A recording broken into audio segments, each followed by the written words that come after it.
Bien, bonjour, je suis content d'être parmi vous aujourd'hui. J'espère que vous m'entendez bien à l'arrière. Si pendant la présentation, je descends de volume, juste faites-moi signe pour que je reparle plus fort. Je suis content d'être ici parmi vous pour deux raisons. J'ai été un des utilisateurs du CEQSS il y a une partie de moi aime croire qu'il n'y a pas si longtemps que ça, mais c'était au début des années 2000. Ensuite, moi et mon équipe, on est extrêmement heureux de voir que les données longitudinales administratives, le DAL, est en voie de devenir disponible dans les centres d'accès aux données. Puis aussi pour des raisons personnelles, car j'ai travaillé avec la BIDIM, je suis également content de voir que la BIDIM est en voie de devenir disponible. Il y a aussi faire une présentation en français, pour moi c'est le fun. La dernière fois que j'ai présenté en français, c'est lors du premier colloque pour les jeunes chercheurs. Entre-temps, j'ai juste présenté en anglais. De l'autre côté, c'est une pression, je n'ai pas l'excuse que c'est ma deuxième langue, mais j'espère que ça va bien aller. Aujourd'hui, je vais être là pour vous parler de la construction puis du contenu des données administratives longitudinales. Ensuite, je vais vous donner quelques applications de recherche avec les données. Je vais vous donner quelques exemples de questions de recherche qu'on peut répondre. Puis, en troisième, je vais passer à l'accès aux fichiers des données, aux règles de confidentialité pour finalement faire un bref résumé. Le DAL a d'abord été créé dans le cadre d'un projet pilote en 1986. Le projet pilote, ça visait à construire un échantillon qui permettait de faire des analyses régionales, longitudinales et dynamiques sur le revenu au Canada pour la population canadienne puis des sous-groupes de la population. Le DAL est devenu un produit permanent en 1991. Par la suite, en 1999, la base de données a été doublée. L'échantillon a été doublé pour avoir une meilleure représentativité dans des sous-régions économiques. Dans les années 2000, les données ont été appareillées, fusionnées avec les données sur la base de données sur les immigrants, puis les données du CELI. Tout d'abord, pour la construction du DAL, le DAL est construit sur 5 fichiers administratifs. C'est principalement des fichiers fiscaux. La base de données qui est vraiment la fondation du DAL, c'est le fichier des familles du T1. Le fichier des familles du T1, c'est un produit qui est fait annuellement par la Division de la statistique du revenu. Il a pour but de fournir de l'information démographique et des informations sur les revenus des individus et des familles détaillées. C'est très proche des données longitudinales administratives du DAL. C'est la différence entre le fichier des familles et le DAL, c'est qu'il ne peut pas être jumelé longitudinalement comme le DAL. Le fichier des familles est créé à partir de 3 fichiers. Les déclarations annuelles du revenu. Je donnais tout le temps l'exemple papier, mais c'est de moins en moins approprié vu qu'on fait de plus en plus de formats électroniques, mais c'est les T1, les déclarations de revenus qu'on remplit en général la dernière semaine du mois d'avril à la course. Après aussi, ils utilisent les déclarations d'état de la rémunération, les T4, c'est ce qu'on utilise pour remplir les T1, et les prestations fiscales pour enfants. Le fichier des familles englobe 100% des déclarants qui remplissent un rapport d'impôt puis qui apparaissent sur les prestations fiscales pour enfants. À partir de cette information-là, il recrée des observations pour les dépendants, les époux, les épouses, les conjoints puis les enfants qui sont des dépendants. Ça couvre 95% de la population canadienne. Une fois qu'ils ont recréé les dépendants, c'est 36,5 millions d'observations. Les déclarants, c'est 78% de la population du T1, du fichier des familles du T1 qui sont des déclarants.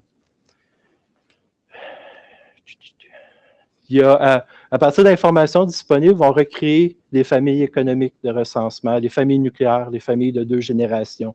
Ce qu'ils vont faire, c'est que sur la première page du rapport d'impôt, on dit « Oui, je suis marié, c'est quoi le numéro d'assurance sociale de mon conjoint, ma conjointe? » Et c'est quoi son revenu? Ma conjointe fait pareil. En utilisant les prestations fiscales pour enfants, ils sont capables de voir nos enfants, combien qu'il y en a, et c'est quoi leur âge. Il y a aussi l'équipe qui produit le fichier des familles du T1. Ils ont des algorithmes pour appareiller les gens ensemble, en famille, quand l'information n'est pas disponible. Le deuxième fichier qu'on utilise pour créer le DAL, c'est le fichier du compte d'épargne libre d'impôt. En 2009, le gouvernement a créé un programme qui était séparé de l'impôt, qui affectait les revenus des individus, leur taux de taxation, puis qui pouvait influencer aussi le partage des ressources dans une famille, sans que ça apparaisse dans le rapport d'impôt. Donc, on a ajouté l'information aux données du DAL en faisant un appariement. Le troisième fichier qu'on utilise, c'est le fichier de conversion des codes postaux. C'est un fichier qui jumelle un code postal une région géographique standard de Statistique Canada. Comme ça, on peut voir à partir du code postal qu'un individu habite la région métropolitaine de recensement de Montréal. Excusez, je prends mon temps, je suis tellement habitué aux acronymes anglais qu'il faut que je fasse une pause pour penser en français. Désolé. Après, on identifie les immigrants qui apparaissent dans les données du DAL via un appareillement avec les données de la BIDIM.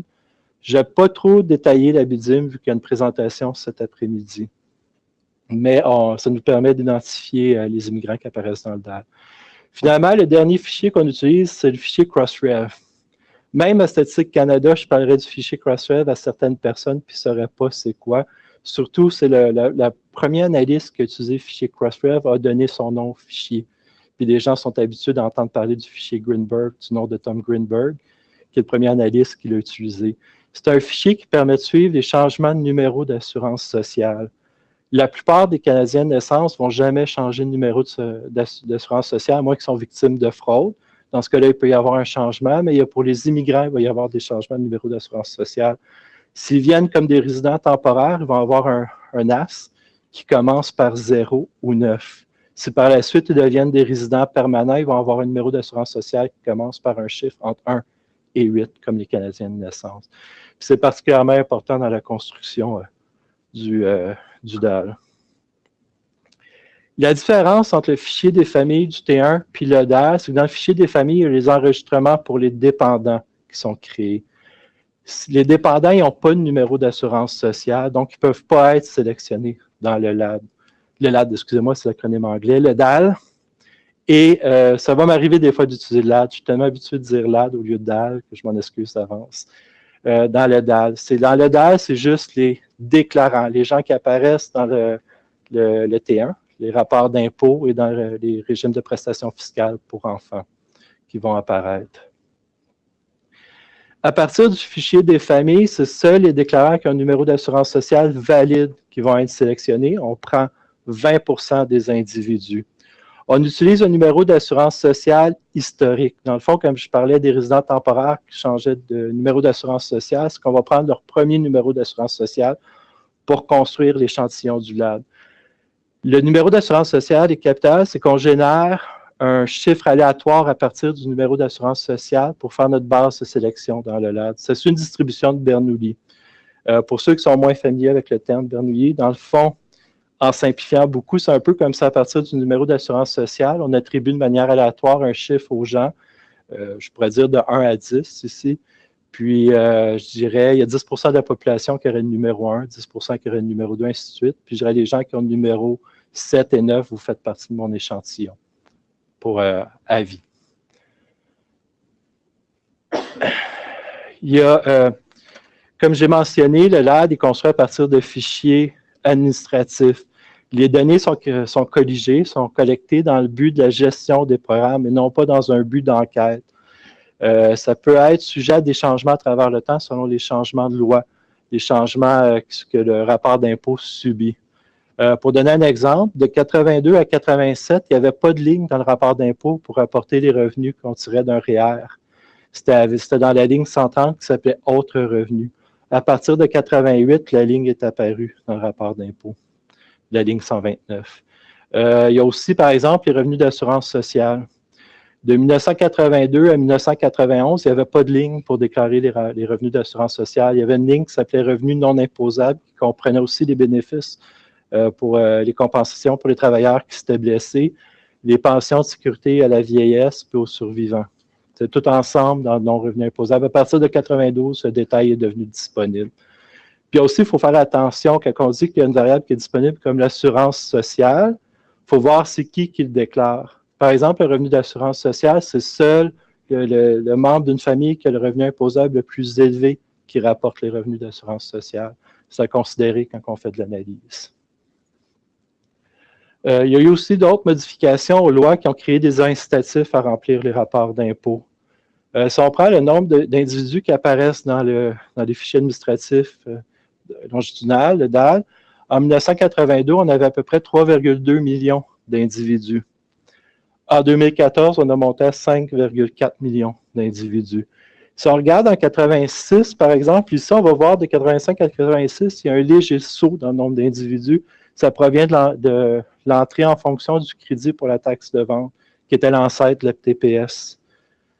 Ça a amené plus d'individus à apparaître dans les données. C'est la même chose entre 91, 92 et 93. Il y a eu l'introduction du crédit pour la taxe de vente, qui a amené davantage de gens à faible revenu à remplir leur déclaration d'impôt pour toucher le crédit de la TPS, puis ça a amené une hausse du nombre d'individus qui apparaissent dans les données.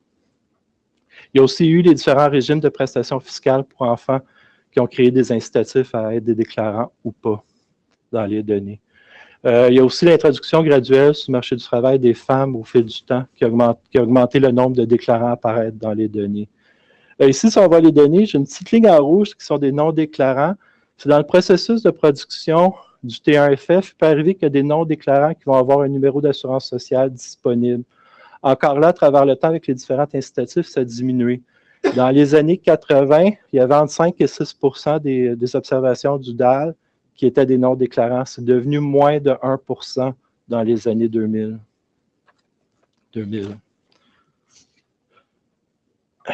Au total, il y a 5,6 millions d'individus qui apparaissent dans les données du DAL. De ça, il y en a 2,1 millions qui n'apparaissent pas en 2014, c'est soit qui n'ont pas rempli de rapport d'impôt ou qui sont décédés. Il y en a 1,14 million de personnes qui ont reporté un décès, date de décès.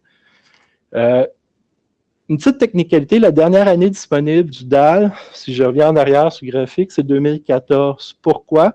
C'est que les données d'impôt sont envoyées par l'Agence du revenu 2 années plus tard à Statistique Canada. Donc, les données d'impôt de 2014 sont devenues disponibles en 2016 à Statistique Canada, puis il y a eu le processus de production du fichier des familles. Ensuite, il y a le processus de production du LAD, puis de l'IMDB, qui construit les données avec les tableaux CAMSIM. Quand vous allez utiliser les données, il y a quelques décès qui apparaissent en 2015. Pourquoi? C'est que les gens peuvent être décédés entre janvier et avril 2015, puis leurs héritiers vont remplir le rapport d'impôt et rapporter un décès. Dans le cas des travailleurs autonomes, ça peut aller jusqu'en juin. Donc, c'est un autre petit bémol aux données administratives, vu que les rapports d'impôt 2014 sont remplis après coup. Comme ça, j'ai mentionné. Si on regarde l'aspect dynamique de l'échantillon, on a pris les 10 dernières années du DAL pour le montrer. On a pris de 2005 à 2014, en comptant 2005, 7 ans. En vert pâle, le graphique est en millions de personnes. En vert pâle, c'est les individus qu'on va retrouver d'une année à l'autre dans l'échantillon du DAL. Donc, les individus qui ont rempli un rapport d'impôt en 2005, en 2006, en 2007. À ça, on peut rajouter le vert foncé. C'est des individus qui ont rempli un rapport d'impôt en 2005, mais par la suite de ça, ils ont sauté une année. Il y a quelques individus qui vont avoir un comportement plus psoriadique face au rapport d'impôt. C'est soit qu'ils vont être des gens qui ont fait une déclaration d'impôt en retard. Dans ce cas-là, ils n'apparaissent pas dans les données du T1FF et dans le LAD. Des gens qui ont été des non-résidents, qui ont sorti du pays pour quelques années, puis qui sont revenus, puis qui n'ont pas rempli de rapport d'impôt. Et oui, il y a quelques individus qui n'ont pas rempli de rapport d'impôt. En jaune, c'est aussi des individus qui ont un comportement psoriadique, mais qui n'ont pas rempli de rapport d'impôt en 2005. Qui en ont rempli un avant, mais pas en 2005. En gris pâle, c'est des nouvelles observations. À chaque année, on ajoute des observations au DAL. On renouvelle échantillon pour les gens qui remplissent un rapport d'impôt pour la première fois, les jeunes qui rentrent sur le marché du travail ou les immigrants qui arrivent au pays et qui remplissent un rapport d'impôt. Ainsi de suite, en rouge, c'est les décès et en orange, c'est des non-déclarants.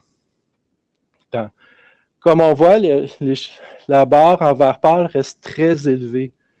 De 2005 à 2014, il y a 77 de l'échantillon qui apparaît de manière continue. C'est très élevé. Au Canada, à peu près tout le monde doit remplir un rapport d'impôt. Si on va sur le site de CIA, c'est une page 8,5 par 11 recto verso qui doit remplir un rapport d'impôt. On doit en remplir un si on doit en payer. Donc, si les revenus sont élevés, on doit en payer. Si on doit recevoir un remboursement. Si on veut toucher maintenant, depuis 1992, le crédit de taxe de vente. Pour les personnes âgées, ça facilite la demande pour le Old Age Security. Pardon? Le supplément du revenu, merci. J'ai eu comme un blanc de mémoire en français. Merci beaucoup. Mais c'est vraiment à peu près tout le monde au Canada qui doit remplir. Si je serais législateur, je simplifierais ça, puis je dirais que tout Canadien doit remplir un rapport d'impôt, mais je ne me ferais peut-être pas élire. Donc, c'est ça. Mais si, par contre, il y a des chercheurs qui voudraient utiliser le LAD d'un point de vue, on regarde des individus une année, puis on les suit 10 années plus tard. Par exemple, dans quel décile du revenu les gens sont en 2005, puis dans lequel ils sont en 2014. Aux 3,7 millions d'observations en 2014, on peut ajouter 390 000 observations. Puis on monte à 85 % d'échantillons qui apparaît 10 années plus tard. Encore une fois, c'est très élevé. Ici, j'ai juste pris les 10 dernières années, mais si on passe au graphique suivant, ici, j'ai pris, dans le fond, des cohortes d'imposition que j'ai suivies sur 10 ans. En vert pâle, c'est les individus qui apparaissent durant 10 ans. En vert foncé, c'est ceux qui apparaissent 10 ans plus tard. Puis en bleu, c'est le reste. Depuis le début des années 90, c'est à peu près tout le temps autour de 77 % des gens qu'on va retrouver de manière continue pendant 10 ans et 85 % qu'on va retrouver 10 années plus tard. J'avais fait au début un graphique où on voyait vraiment une décomposition, ceux qui apparaissaient sur 2 ans, sur 5 ans. Ça donnait un bel arc-en-ciel difficilement compréhensible. Mais sur 2 années de suite, c'est 95 % d'échantillons du DAL qu'on va retrouver 2 années de suite, puis 90 % qu'on va retrouver 5 ans plus tard. C'est très stable depuis le début des années 90, depuis l'introduction du crédit de TPS. Est-ce que tu as une question? Oui, toi, est-ce que tu as une question? Je vais froncer. Non? OK. Okay. Bon, là, j'ai vanté le DAL. J'ai dit qu'on a un échantillon avec de nombreuses observations. C'est stable à travers le temps. Il y a une forte persistance. Le prix à payer, vu que ça vient de fichiers administratifs, c'est qu'on a peu de variables sociodémographiques. Par exemple, on n'a pas le niveau d'éducation que les gens ont. Nulle part dans le rapport d'impôt, on dit « j'ai un bac, une maîtrise » ou quoi que ce soit. On peut observer que les gens utilisent ces crédits pour les études postsecondaires, mais on ne sait pas le niveau d'instruction que les gens ont. Puis si les gens ont suivi leur éducation avant les années 82, on ne va juste pas le savoir, avant la première année du LAD. Par contre, on a l'âge, le sexe, la date de décès, l'état matrimonial. Dans l'état matrimonial, on va savoir si les individus sont dans une famille en couple, mariés ou en vie commune. On va aussi voir si des familles, des individus hors famille de recensement, des célibataires. On va voir aussi le nombre d'enfants qu'il y a dans la famille, puis leur âge. Il faut faire ici un petit peu attention. Il existe 3 variables dans le LAD du statut matrimonial. Il y a l'autodéclaration sur la première page d'impôt. Il y a une variable qui identifie l'individu lui-même, si c'est un homme marié, une femme mariée ou un enfant déclarant. Puis il y a une 3e qui est vraiment l'état matrimonial de la famille dans laquelle les individus vivent. Par exemple, si mon enfant remplirait un rapport d'impôt, on verrait qu'il serait dans une famille mariée avec la 3e variable, mais ce n'est pas lui qui est marié. Quand on irait voir son statut individuel, on verrait que ce serait un enfant qui remplit un rapport d'impôt. Comme je dis, on est capable de recréer les zones géographiques du recensement. Il y a aussi, si des chercheurs veulent recréer leur propre région, il y a la possibilité de le faire avec les données longitudinales administratives sur la base du code postal. Je crois que dans le fichier qui est au centre d'accès aux données, par contre, il n'y a pas les codes postaux, mais il y aura moyen de le faire pour les personnaliser. Au niveau des variables, il y a différents agrégats dans les données administratives longitudinales qui sont disponibles. Bien sûr, il y a au niveau individuel, la personne lui-même. Il y a les revenus de sa famille, donc qui est la somme des revenus de sa famille. Il y a les revenus du couple aussi. Encore une fois, à ce niveau-là, dans le fond, c'est moi qui remplis le rapport d'impôt. Le revenu de couple, ça va être mon revenu puis celui de mon épouse. Donc, par subtraction, il y a moyen de savoir le revenu de ma conjointe.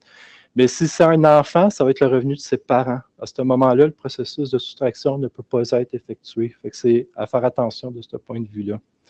Il y a aussi un fichier séparé sur les enfants qui est disponible. Fait qu'un chercheur qui veut plus regarder les enfants, il y a un fichier à part qui peut être accessible, que vous pouvez avoir l'accès, que vous allez avoir plus de variables sur les enfants dans la famille.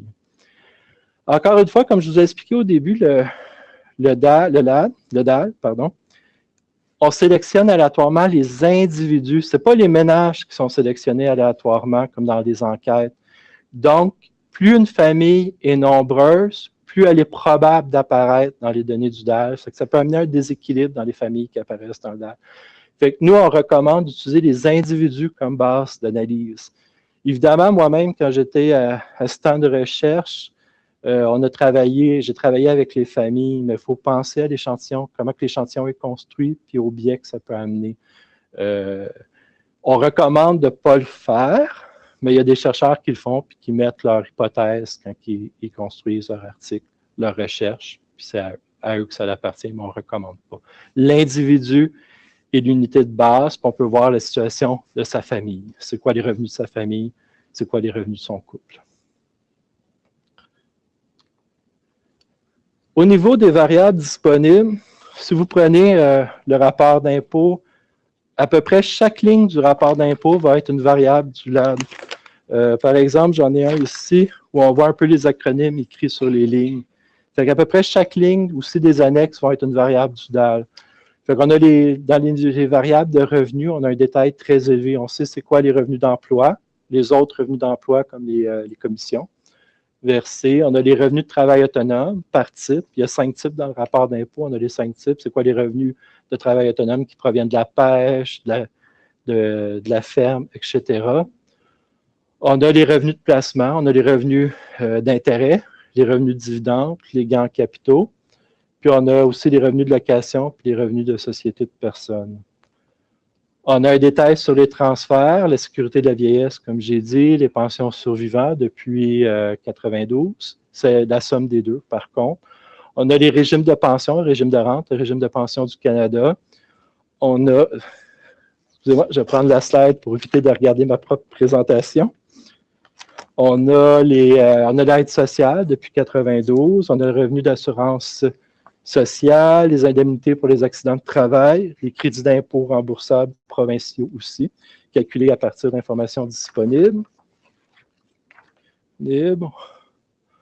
On a l'impôt fédéral et provincial sur les revenus payés. Dans le cas du Québec, par contre, c'est une estimation qui est faite à partir de l'information disponible sur le T1FF. Sur le T1FF et sur le LAD. Vu qu'au Québec, c'est un rapport d'impôt séparé, on n'a pas accès directement à l'information. On a les crédits d'impôt... Pardon? Est-ce qu'on peut poser des questions pour les mesures? Oui, ça me va. Pour le Québec, je m'intéresse aux particularités québécoises. Donc, vous dites que l'impôt, finalement, va être calculé à partir du revenu total qu'on a placé en. Oui. Donc, c'est vraiment... Là, on va appliquer les critères de l'impôt. C'est ça. Statistique Canada, donc, comme remplir la déclaration québécoise ou les contribuables québécois. C'est ça. Oui, c'est une estimation. Oui? Oui, j'allais y venir dans la setup suivante. Ça, c'est au niveau des revenus. On a aussi les cotisations versées au REER. Je vais revenir dans 2 minutes. Évidemment, le régime de rente, le fonds de pension. Au niveau des renseignements, comme je disais, on a jumelé les données du LAD au CELI. Fait qu'on a les contributions que les individus font à leur CELI. C'est quoi la valeur marchande, puis les retraits. Au niveau de votre question, on a le secteur d'industrie. Ce qui se passe, comme je vous ai dit, dans le fichier des familles, ils utilisent l'état de rémunération, les T4. Dans l'état de rémunération, il apparaît le numéro d'entreprise. À partir du numéro d'entreprise, ils sont capables d'attribuer le secteur industriel. Ce n'est pas l'occupation. Par exemple, on pourrait avoir un comptable qui travaille dans le domaine de la santé, fait qu'on verrait que c'est dans une industrie en santé, mais ce n'est pas nécessairement un médecin ou un infirmier, ce serait un comptable dans ce cas-ci, ou un économiste. On a les variables d'immigration. Ce n'est pas tout le fichier de la BIDIM, ce n'est pas toutes les variables de la BIDIM qu'on a dans le LAD, c'est quelques-unes. On a l'année d'établissement, la langue maternelle, le pays d'origine, on a le niveau de scolarité, mais c'est valable seulement pour certaines catégories d'immigration. On a l'occupation prévue. Encore là, c'est valable que pour certaines catégories d'immigrants. Et on a l'état matrimonial à l'arrivée. Ce qui se passe, c'est vraiment on identifie les immigrants qui apparaissaient dans l'échantillon du LAD à partir du fichier de la BIDIM. Si vous voulez... Oui? Excuse-moi, on n'a pas la profession, malheureusement. Ah, pour les immigrants? Oups. Pour les immigrants, oui, il y a la profession prévue à l'arrivée de disponible, mais c'est seulement pour les travailleurs qualifiés. Là, je vote par cœur. Rose, excuse-moi, corrige-moi, mais c'est disponible pour les travailleurs qualifiés, les nominés provinciaux, puis ceux qui ont une expérience canadienne. J'en oublie-tu un? Non? OK, parfait. Je parle de mémoire parce que j'ai travaillé sur le redéveloppement de la BIDIM pour Immigration Canada il y a quelques années. Si vous voulez plus d'informations, vous avez accès sur le site web de Statistique Canada au dictionnaire du LAD. En français, il y a 207 pages, en anglais, 196.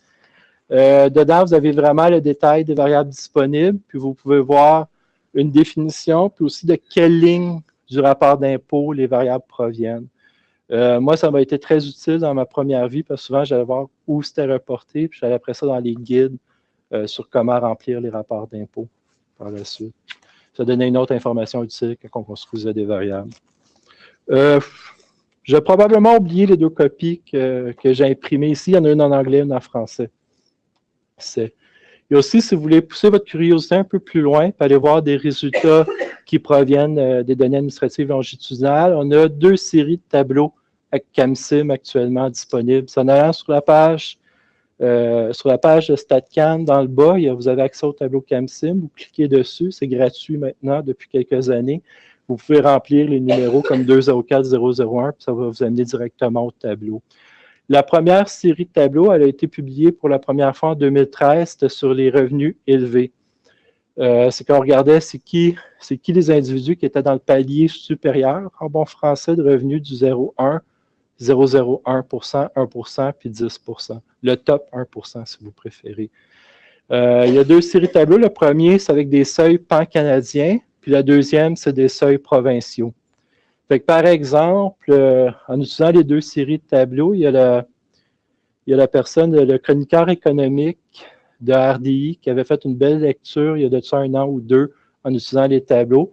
C'est dans le premier tableau, c'est qu'on voit que le top 1%, il y avait une croissance du nombre de gens qui restaient en Alberta dans le top 1%, puis une diminution au Québec. En allant voir le second tableau, ce qu'on peut voir, c'est que le seuil en Alberta a fortement augmenté, ce qui avait influencé le seuil canadien. Puis au Québec, le seuil avait juste suivi une tendance tranquillement. Fait que les gens ne sont pas devenus plus pauvres au Québec. C'est que le seuil canadien a augmenté, ce qui a amené des Québécois à venir en dessous du seuil pan-canadien. Puis, en regardant les 2 tableaux, vous pouvez voir les tendances. Il y a des variables sur l'âge. Là, je vote par cœur encore sur l'âge, le sexe des individus, entre autres. Puis, vous pouvez voir le seuil, la valeur du seuil aussi. Il y a aussi une variable qui va voir les transitions. C'est qui était dans le top 5% une année, puis qui l'est toujours l'année suivante dans les tableaux. La deuxième série de tableaux, c'est des tableaux sur le faible revenu. Puis encore une fois, je parle toujours en termes de revenus, sur les revenus élevés. On ne parle pas de la richesse avec le LAD, on parle vraiment des revenus. C'est une base de données sur les revenus. Donc, le deuxième tableau qu'on a, c'est sur la dynamique du faible revenu. Ce qui est arrivé, c'est qu'avec la fin du slide, il n'y avait plus de données dynamiques sur les transitions dans le faible revenu. Il y a un chercheur qui a comparé les tendances entre le slide et le LAD. Ce qui arrivait, les anciennes publications, c'était basé sur le ménage, qui est la définition standard. Dans le LAD, c'est les familles économiques. Ce qu'il a vu, c'est que oui, avec les données du DAL, les niveaux sont plus élevés, mais les tendances sont les mêmes. Fait que quand il y avait une diminution dans le CID, il y avait une diminution dans le LAD. Quand il y avait une hausse, il y avait une hausse. Fait que le premier tableau disponible, c'est les entrées et les sorties dans le faible revenu. Le deuxième tableau, c'est sur la persistance. On va voir c'est qui est à faible revenu 8 ans, 7 ans, 6 ans ou jamais à faible revenu. Le troisième tableau, c'est une fois que les individus sont à faible revenu, combien d'années consécutives ils sont à faible revenu, combien de temps ça prend pour sortir du faible revenu. En développement, il y a un tableau sur la mobilité du revenu familial. C'est qu'on va suivre un individu de 2 manières. D'une manière absolue, c'est qu'on va voir d'une année à l'autre combien d'individus ont une augmentation de 10% du revenu, entre 10 et 20, ou une diminution du revenu. Le premier tableau, c'est entre 2 années, puis l'autre, c'est sur 5 ans. Fait que ça, il y a la manière absolue, mais il y a aussi de la mobilité relative. On va regarder où un individu est dans la distribution des revenus canadiens, dans quel décile il est, puis où il se retrouve une année plus tard ou 5 ans plus tard. Est-ce qu'il a changé des cils vers le haut, il est resté dans le même ou il a diminué? Fait que la mobilité relative, la mobilité absolue. À chaque fois, j'ai mis la source disponible. C'est chaque tableau CAMSIM qu'on publie est basé sur un article. Je vous ai mis la source disponible dans le PowerPoint si vous voulez aller la consulter pour voir comment interpréter les données. C'est ce qui termine ma section sur la construction et le développement durable. J'ai pris combien de temps? Ah, c'est pas pire. Est-ce que vous avez d'autres questions? Est-ce que vous avez des questions sur la construction et le contenu du DAL? Oui? Je voulais savoir si vous aviez des la persistance, peut-être pas les mêmes personnes qui étaient dans la continuellement. Juste réfléchir sur 10 ans, est-ce que ça se compare sur 20 ans aussi? Je ne l'ai pas fait sur 20 ans. Sur des périodes plus longues, il faut vraiment tenir en compte aussi l'introduction du crédit de la taxe de vente qui a amené une hausse à travers le temps. Par exemple, le fichier des familles, le FFT1 en français, eux ont commencé à publier des chiffres à partir de 1992. C'est vraiment sur une des plus longues périodes, ça veut dire que tu commences plus tôt dans le temps, puis la représentativité, la qualité des données est peut-être un peu inférieure aux années 90 et 2000. Fait qu'il faut faire attention, mais je n'ai pas les chiffres sur... j'ai calculé, personnellement, j'ai calculé sur 1 an, 3 ans, 5 ans, 10 ans. Mais... Chez les gens qui sortent, chez les gens qui restent, est-ce que c'est l'effet de mon revenu qui débarque? Ça, je ne pourrais pas t'y répondre directement. Ce que je sais, par contre, d'une année à l'autre, j'ai dit des fois, il y a des gens qui remplissent des rapports d'impôts en retard. C'est un processus qui semble assez aléatoire, puis ça ne semble pas biaiser les résultats. C'est vraiment un comportement aléatoire pour ça. Mais au niveau des plus longs termes, c'est sûr, il y a la mortalité puis les sorties du pays qui influencent les données. Est-ce que ça répond à ta question? Oui. Oui? Vous voyez que la DAL était pas payée pour étudier l'évolution des faibles revenus dans le temps. Oui, bien sûr. Parce que auparavant, ces personnes avaient plus d'incitatifs à remplir vraiment une déclaration d'impôt avec l'apparition des crédits. C'est nécessaire de faire une déclaration d'impôt pour avoir certains crédits qui sont pas de revenus. Oui. Donc, probablement, plein de personnes à faible revenu dans le temps qui se sont mis à faire des déclarations d'impôt. Oui, c'est vrai qu'à partir de 92, il y a une forte augmentation.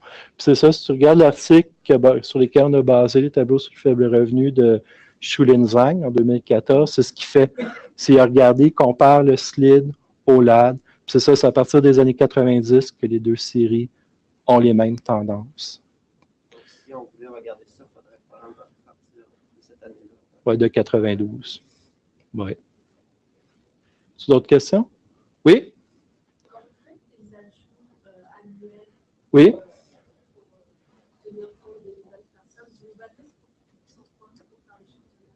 C'est vraiment c'est un processus aléatoire, je dirais aléatoire fixe, un peu utopique, mais si on prend un numéro d'assurance sociale, il y a une loi aléatoire qui attribue un chiffre aux individus, puis à partir de ce chiffre-là, on sélectionne l'échantillon. Donc, quand il arrive des gens avec un niveau d'assurance sociale, ils passent à travers ce calcul aléatoire-là, puis ils sont sélectionnés.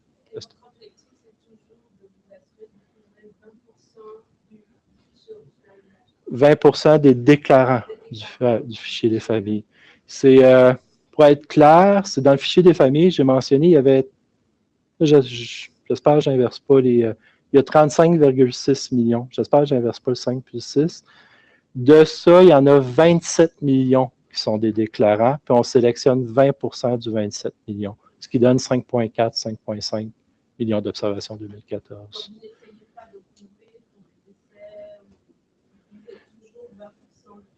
Oui, oui. C'est chaque fois le nouvel échantillon de 20% où vous pouvez tracer une personne pendant des années. Oui, non, ça, c'est les gens qui sont suivis longitudinalement.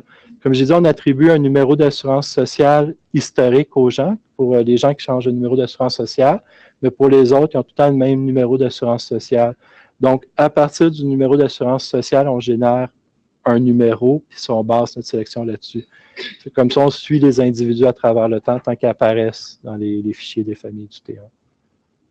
Y a-tu? Oui? Excuse-moi, je pensais lever sa main avant. Je veux savoir, comme souvent, quand on regarde les données qui sont disponibles, justement, c'est RNR, une petite question de géographie. Est-ce qu'on peut aller chercher? Oui, dans le LAD, j'espère, je ne vais pas utiliser les acronymes anglais, mais il y a les subdivisions de recensement. Il y a les, en anglais, c'est CD, CSD. En français, excuse-moi, mon mauvais. Pardon? OK. Parfait, oui, ils sont disponibles. Mais encore là, on va parler des règles des règles de publication des données tantôt. Ça va affecter les outputs que tu vas sortir. Oui? Vous avez dit que c'était plus fiable de suivre les individus. Oui. Oui, parce que c'est vraiment ça. La sélection est basée sur les individus. Dans les enquêtes ménages, c'est qu'ils vont choisir des ménages, puis là, il y a un répondant qui va répondre à l'enquête. Si en suivant les individus dans le temps, est-ce que c'est facile malgré tout d'avoir le revenu du conjoint? Ben oui, ben, comme j'ai dit, on monte dans les agrégats disponibles. Donc, on est capable de construire la famille. Oui, oui, bien, peut-être, j'ai peut-être pas été clair. C'est quand ils construisent le fichier des familles, puis dans le LAD, il y a un numéro d'identification des familles qui existe. Puis il y a aussi un numéro qui identifie le conjoint avec qui tu es. Mais c'est construit de manière transversale. Fait que, par exemple, ce qui se passe, c'est qu'on va utiliser le numéro d'assurance sociale d'un des membres de la famille pour donner le numéro au conjoint. Fait qu'il y a des années, ça peut être moi, on va utiliser mon numéro d'assurance sociale pour construire le numéro d'identification des familles. Une autre année, ça peut être mon épouse. Il y a un algorithme qui attribue le numéro, l'ID, le numéro d'identification, mais ça reste un confidentiel. J'ai déjà retrouvé, je pense, en regardant les données, mais c'est ça. Fait que, mais ça, c'est vraiment sur une base transversale. Puis, ce qui va se passer aussi, c'est, mettons, cette année, c'est mon numéro d'assurance sociale qui sert pour identifier la famille, puis on divorce. L'année d'après, ma famille, ça va être encore mon numéro d'assurance sociale, tandis que ma conjointe va en avoir un autre. Fait qu'il faut faire attention quand on suit les familles. Mais les agrégats sont disponibles, comme j'ai dit. Il y a l'agrégat au niveau du couple, puis il y a l'agrégat au niveau de la famille. Je vais prendre une dernière question, puis je vais continuer la slide. Oui? Concernant l'employeur, vous avez vraiment juste les siens? Oui. On n'a pas les codes postales? De l'employeur, non. Non, c'est le sien. Il n'y a pas non plus la province d'emploi, par exemple. C'est comme moi, à une époque, je résidais au Québec, puis je travaillais en Ontario, mais on n'a pas ma province d'emploi qui pourrait être disponible dans le TCAP. Je vais passer à la section suivante, les applications de recherche qu'on peut effectuer avec les données longitudinales administratives. C'est très bref. Je dirais, j'ai mon expérience personnelle, donc s'il y a des questions par la suite, je pourrais détailler plus. Avec le LAD, il y a moyen de faire de l'analyse des cycles de vie. C'est par exemple, moi, j'ai déjà vu, on a suivi des femmes pour regarder c'est quoi l'impact de l'état matrimonial puis de la natalité sur leur revenu. On peut faire évidemment de l'analyse de survie, des modèles d'hasard, de l'analyse d'événements. Il y aurait aussi moyen de faire des modèles en différence, des modèles en différence, à quelles expérimentations quand un sujet arrive. On peut utiliser les données pour faire des estimations en série transversale. Il y aurait aussi toutes les méthodes de time series, les séries chronologiques qui pourraient être applicables avec les données du LAD. Encore une fois, je répète, c'est l'unité qu'on recommande, c'est l'individu. Il y a aussi, comme je vous ai expliqué, le DAL est construit sur les 5 fichiers administratifs que j'ai mentionnés. Mais il y a des couplages qui sont possibles de le faire. Dans ma vie d'assistant de recherche, j'avais déjà vu un couplage entre les données administratives du LAD puis les données du programme de prêts et bourses canadien pour voir c'était quoi l'impact du niveau d'endettement des jeunes sur leur vie, puis voir des profils de salaire par rapport à des niveaux d'endettement. Actuellement, il y a j'espère que je ne vais pas te faire un anglicisme. Présentement, il y a 2 appariements en cours. Il y en a un, c'est avec des données de la santé de la Colombie-Britannique. C'est un chercheur qui regarde c'est qui a eu cancer en Colombie-Britannique, c'est quoi l'impact sur ses salaires par la suite. Il y a un appariement entre les 2 fichiers. Puis il y a un appariement qui est fait pour la Société canadienne d'hypothèques et de logement. Je crois qu'il y a quelqu'un qui vient de la CHL aujourd'hui qui pourrait être ici. Ah, c'est OK, bonjour. Ils n'ont pas voulu que je travaille sur cet appariement-là parce que mon épouse, c'est elle qui a négocié l'appariement. Ils ne voulaient pas me mettre en conflit d'intérêts, je crois. Mais ils ont regardé ce qu'il a fait, ils ont rajouté d'informations au LAD pour suivre les gens qui avaient des revenus de location. Des revenus de location d'appartement. Donc, dans les questions qu'il est possible de répondre avec le LAD, toutes les questions touchent la dynamique du revenu, et autant d'un point de vue individuel que d'un point de vue familial. Il y a toute la mobilité interprovinciale, la mobilité aussi des sorties du pays, mais ça, il y a un bémol à faire. Vu que c'est les données de sortie du pays, c'est sur l'autodéclaration des gens, les gens qui rapportent à être sortis du pays. J'ai déjà fait une étude là-dessus en tant qu'assistant de recherche. C'est ça, bon, l'auteur voulait vraiment voir c'était qui les profils de gens qui sortaient du pays. Donc, il ne s'intéressait pas au niveau, mais vraiment à qui. Fait qu'il avait utilisé l'autodéclaration pour le faire. Puis après, il avait regardé au niveau des gens qui revenaient au pays, c'était quoi l'impact sur les salaires, je pense 2 ans avant qu'ils sortent, puis 2 ans après qu'ils reviennent au pays. C'est aussi une possibilité avec les données du LAD. Toutes les questions, c'est qui contribue au REER? Par exemple, est-ce que les gens, c'est qui contribue une année donnée versus tout le temps à travers le temps ou qui contribue jamais? C'est quoi les conséquences de séparation sur les revenus des individus puis des familles? C'est qui les gens qui sont à faible revenu d'une année à l'autre ou qui ont des épisodes de faible revenu, une persistance dans le faible revenu? Puis il y a tout comment les enfants influencent les revenus, les gains et les revenus des femmes. On a pris 2 exemples dans notre cas d'études qui a été publiée. Le premier, c'est Murphy, Ville et Wilson. Eux, ce qu'ils ont regardé, qui utilisait les crédits puis les débits d'impôt, puis de quel palier du revenu ils revenaient, puis dans quelle mesure ils les utilisaient. C'est par exemple, ils ont constaté que le palier supérieur de 0,1% du revenu utilisait les déductions dans une proportion moins élevée que leur salaire, à 2 exceptions près. Les dons aux organismes de charité, ils contribuaient plus que leur revenu, leur part de revenu, et les gains capitaux aussi, ils utilisaient plus ces déductions-là que leur part de revenu. La deuxième étude, c'est un exemple d'appariement qui a eu lieu. C'est des chercheurs Wilson, Veal, Brooke et Murphy. Ils ont fusionné les données du DAL au fichier du T2, aux données fiscales des entreprises. Qu'est-ce qu'ils ont voulu voir? C'est si on attribue les revenus qui restent dans les entreprises aux individus, comment ça influençait la distribution des revenus. Ce qu'ils ont vu, premièrement, c'est que plus tu montes dans les échelles de décile de revenus, plus les individus ont des compagnies privées qui leur appartiennent. C'est vraiment les T2, c'est des compagnies privées de 50 actionnaires et moins. Fait qu'ils ont regardé, ils ont vu que dans le palier supérieur de 0,1% du revenu, selon les années, il y a entre 65 et 80% des gens dans le palier qui ont des entreprises, des corporations. Et une fois que tu leur attribues les revenus qui restent dans la corporation à eux, tu crois la part du revenu du palier supérieur de 0,1% de 1 à 3 points de pourcentage, selon les hypothèses qui est fait. Fait que ça passe autour de 3 à 5% des revenus qui appartiennent au palier supérieur de 0,1%. Il y a quelques années, ça date un peu, il y avait eu un recensement des études publiées avec les données du DAL. Puis on peut couvrir, même si c'est une base de revenus, une base de données qui est faite à partir des revenus, il y a moyen de couvrir un vaste éventail de sujets. À l'époque, il y en a 32% des études qui portaient sur les processus de retraite puis les revenus des personnes âgées. Il y avait 14% qui étudiaient la répartition des revenus. Puis il y avait aussi même jusqu'à 8% qui utilisaient les crédits pour les études postsecondaires pour faire des études. Dans le cadre du projet pilote que le DAL a eu dans les centres d'accès aux données, il y avait 9, on a reçu 28 propositions. Il y en avait 9 qui couvraient l'immigration, 5 le marché du travail, 3 les impôts, 6 d'autres sujets.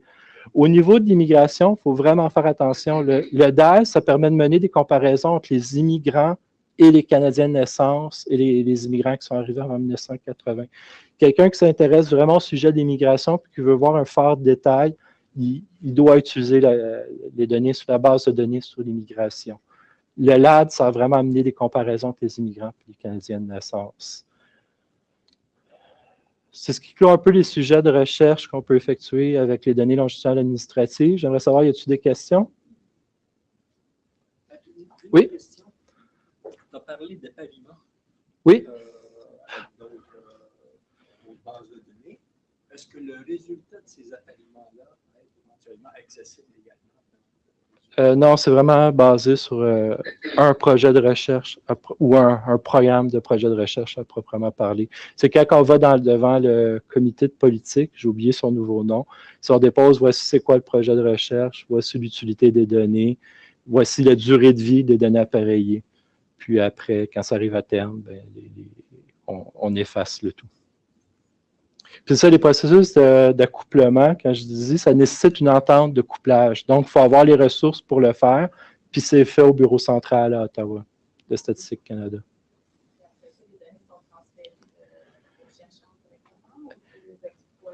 Je suis dans certains cas, je pourrais m'envoyer un courriel, je pourrais répondre plus spécifiquement aux questions. Je suis dans le cas des chercheurs qui sont dans d'autres ministères, on donne l'accès au centre fédéral d'accès aux données. Donc, je crois qu'il pourrait... j'aimerais mieux questionner mon superviseur là-dessus. Donc, tu peux m'envoyer, à la fin de la présentation, il y a mon adresse email, tu pourrais me l'envoyer. Ta question. Oui? La base d'échantillonnage chez les familles TLM, c'est ça? Oui. Donc, ça exclut les individus qui vivent seuls, qui ont un revenu de déclaration d'impôt, ne sont pas dans cette base-là? Non, ils sont là. C'est 100%. Le fichier des familles, c'est 100% des déclarants. Puis après ça, ils créent des enregistrements supplémentaires pour les dépendants. Mais, puis le LAD, c'est spécifiquement la sélection, c'est 20% des déclarants, ceux qui ont des numéros d'assurance sociale disponibles. Évidemment, tantôt, je parlais du décès. Une personne seule qui décéderait et qui n'aurait pas d'héritier, qui remplirait un rapport d'impôt et qui déclarerait sa date de décès, on ne l'aurait pas. Vu qu'il n'y a personne qui le font, on ne l'aurait pas dans le DAL. Oui? Est-ce qu'on peut trouver cette ressource de données pour les estimations du départ à la retraite, dans le sens des sorties du marché du travail? Oui, mais comme j'ai dit tantôt, sur le... un peu plus loin. Des exemples dans le passé? Oui, il y a eu 32%. Il y a un chercheur de McMaster qui a beaucoup travaillé données du LAD là-dessus. Voyons, j'ai un blanc de mémoire. Brian Spencer, qui a utilisé beaucoup les données pour le faire. Il a fait différentes hypothèses avec comment les revenus diminuaient pour dire que les gens avaient sorti du marché du travail pour la retraite. Il me semble qu'il a publié 1 ou 2 articles, sinon même plus. Byron, j'ai dit. C'est quoi j'ai dit le nom? Byron Spencer, merci. Un calembour avec mon chef d'équipe. Y a-t-il d'autres questions? Ah oui, excuse.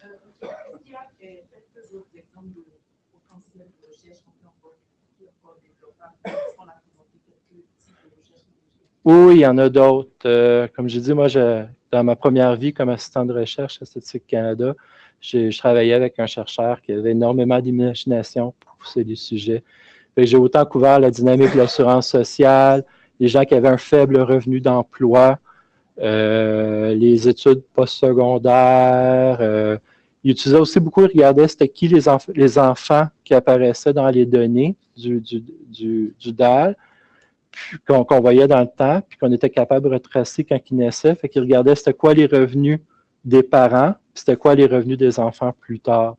Mais l'échantillon devient beaucoup plus petit, ça fait que ça fait 20% de 20%, mais il y a moyen de pousser les données davantage. Oui?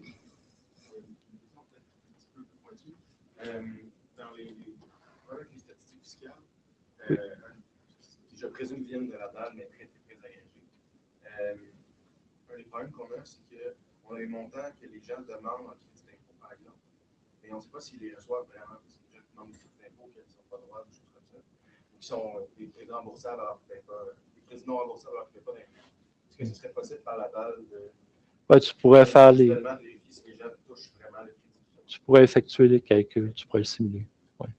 Il y avait une autre question dans le fond, oui? Est-ce qu'on peut identifier les personnes qui étaient résidents temporaires et devenir résidents permanents? Oui. Dans les données longitudinales administratives, il y a il y a une variable, excuse-moi, il y a une variable qui identifie si les individus ont eu un numéro d'assurance sociale temporaire ou non. Fait qu'il existe, tu peux voir s'ils ont été des individus avec un numéro d'assurance sociale temporaire, puis voir s'ils ont été appareillés avec le fichier de la BIDSIM, excuse-moi. Puis comme ça, tu sais, ils ont été résidents temporaires, ils sont venus au pays. Puis dans ces cas-là, tu vas même avoir, s'ils ont rempli une déclaration d'impôt comme résidents temporaires, ils vont apparaître dans le DAL. Fait que tu vas avoir des années négatives d'immigration, si on peut dire. Puis, il y a aussi des gens qui ont juste un numéro d'assurance sociale temporaire sans être apparus comme des résidents permanents. Donc, il y aurait des résidents temporaires qui apparaissent dans le LAD. Mais il faut faire attention, c'est vraiment ceux qui remplissent un rapport d'impôt, ce qui n'est pas, peut-être dans la BIDSIM, tantôt. Ça, c'est quel pourcentage? J'ai 35, 36% en...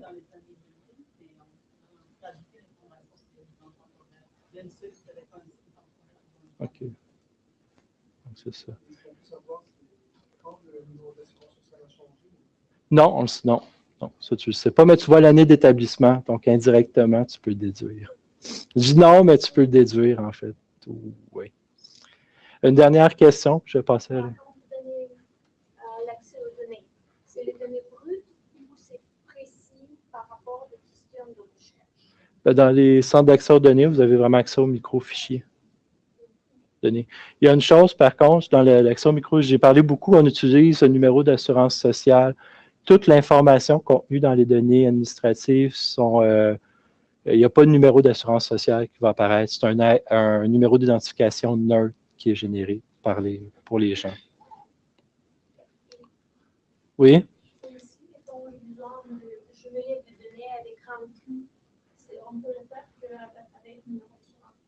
Oui, dans ce cas-là, il va falloir que les fichiers seraient envoyés à Statistique Canada. On aurait si on accepte le couplage, on pourrait l'effectuer. Si les instances de Statistique Canada acceptent le couplage, mais c'est fait au bureau central. Ouais, c'est autre chose. Donc, je vais passer à la section sur l'accès et les règles de confidentialité avec le DAL. Pour accéder... Premièrement, il y a eu un projet pilote qui a été mené avec les centres d'accès aux données. C'est un succès, donc les données sont en voie de devenir disponibles. Il n'y a pas encore de date prédéterminée, mais le DAL va devenir disponible aux chercheurs via les centres d'accès aux données comme le CQSS.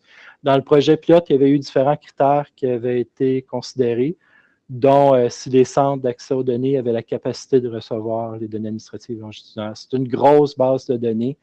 Puis en manipulant les données, il y a moyen des fois de créer encore plus de monstres. J'ai déjà eu un collègue qui avait fusionné les données, mais il avait créé une belle diagonale. Fait qu'il y avait des millions et des millions d'observations avec plein de zéros certaines années. Puis quand il apparaissait une année particulière, il apparaissait. Fait qu'il y a moyen de saturer des serveurs assez vite avec le DAL. Donc, on veillait à ce que les centres avaient la capacité d'utiliser les données. Puis on regardait aussi la variété de sujets. Et on voulait voir aussi des chercheurs qui utilisaient Stata et SAS.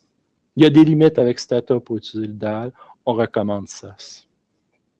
La vitesse d'introduction des données du DAL dans les centres d'accès aux données, ça va dépendre de la division de l'accès aux microfichiers de Statistique Canada. Pour accéder aux données du DAL, il faut être réputé employé de Statistique Canada. Je crois que quand vous signez un contrat avec le CQSS, vous devenez employé réputé de Statistique Canada. Il faut que vous prêtez serment que vous allez garder la confidentialité des données. Il y a une vérification de vos antécédents criminels qui sont effectués. Et seuls des produits approuvés par l'équipe du centre d'accès aux données qui peuvent être publiés vont être publiés à l'extérieur du centre d'accès aux données. Il y a une analyse de divulgation qui est menée par les employés des centres d'accès aux données. Pour utiliser les données du DAL, il faut utiliser un poids de bruit. Dans le DAL, il y a un poids de bruit qui est attribué à chaque individu. Il y a une moyenne de 1, mais ça permet de mettre un peu de bruit dans les données pour ne pas associer un résultat à certaines personnes. Il faut prendre le poids de bruit, le multiplier par 5 pour recréer la population du T1FF de déclarants. Par la suite, au niveau provincial et pan-canadien, ça prend 25 observations et plus pour publier les données une fois qu'ils sont multipliés par 5. Quand il y a moins de 25 observations, il faut vous jumeler vos cellules ensemble. Il n'y a pas de cellules avec moins de 25 observations qui peuvent être sorties. Bon, il y a différents critères. Si vous allez dans des régions géographiques plus petites, je pense que ça prend au moins 100 observations pour sortir les données. L'arrondissement doit être fait pour les valeurs supérieures à 1 000 $. Ça peut être arrondi au 100 près, inférieur à la dizaine près. Évidemment, si quelqu'un sort des médianes, bien, ça prend au moins 5 observations de part et d'autre, les médianes de chaque côté. Il existe un guide pour la confidentialité des données qui est disponible, si vous voulez plus de détails. Est-ce qu'il y a des questions sur les règles de confidentialité ou l'accès aux données du lab? Sur l'accès, tu as dit que l'unité d'analyse, c'est vraiment... On recommande l'individu. Recommander l'individu, mais qu'il y a des chercheurs qui ont déjà utilisé, en faisant leurs propres hypothèses. On sait que dans l'accès, Statistique Canada participe à l'approbation des projets. Il y a une évaluation interne sur la faisabilité. Est-ce qu'un chercheur qui voudrait utiliser une autre unité que l'individu, est-ce que son projet serait refusé? Non, même dans le projet pilote, il y a un individu qui le fait.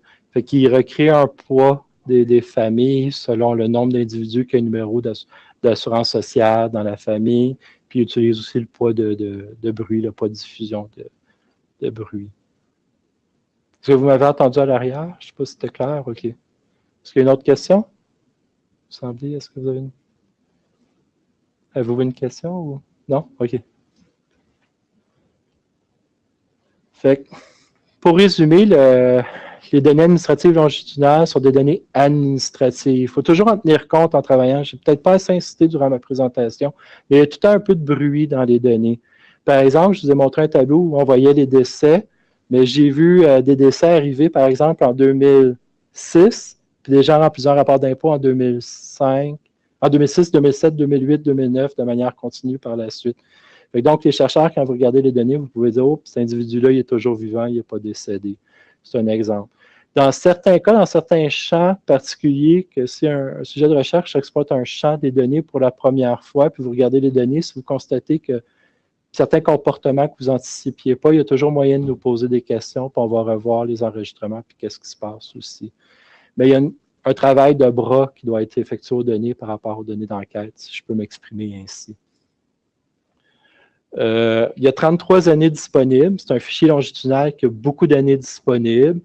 Il y a énormément de variables qui proviennent du fichier d'impôt, mais il y a des limites sur les variables socio-économiques disponibles. C'est construit à partir d'un échantillon de 20% des déclarants. Il y a un peu plus de 5 millions d'observations dans les années 2000. Puis, on a aussi des régions démographiques très détaillées qui sont disponibles aux chercheurs. Puis, les données administratives vont se déployer progressivement dans les centres d'accès aux données. Merci beaucoup.